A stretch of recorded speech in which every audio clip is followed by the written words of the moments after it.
mos përputhjet që kanë ndodhur me kamat e sigurisë së objektit ndërmarrja Tirana Parking, që ka qenë në drejtimin e drejtoreshës Englantina Zëre. Siç e shikoni, momenti i ngjarjes, makina, bileta, video 0, programi i sistemit kompjuter 5, dokumentacionet gjitha, përputhja jo.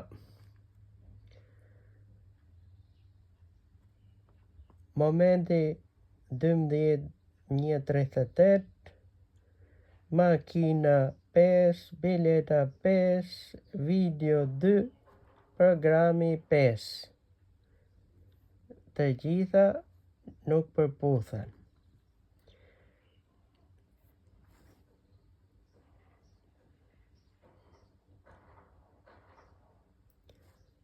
Kjo është mos përputhja e plot. Makina 37, bileta 37, video 33, programi 33. Në këtë interval tjetër kohor, 50, 50, 52, 56, 57, 60, kemi rastet e spostimeve. Pra e thënë më shqeto, këto dy CD nuk janë origjinale, janë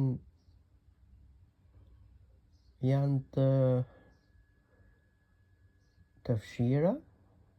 Ka ndodhur 3 ndërhyrje në këto video.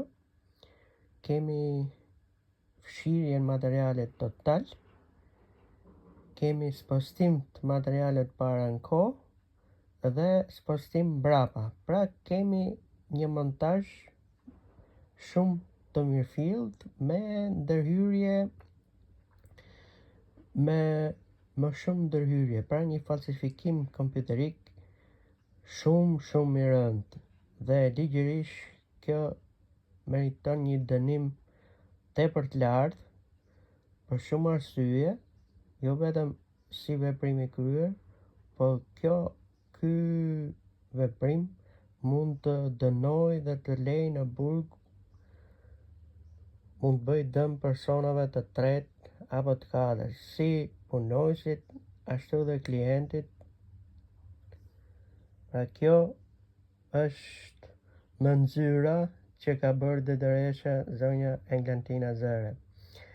Këto video jo vetëm që janë të dëmtuara, por janë nxjerrë dhe në mënyrë të palishme.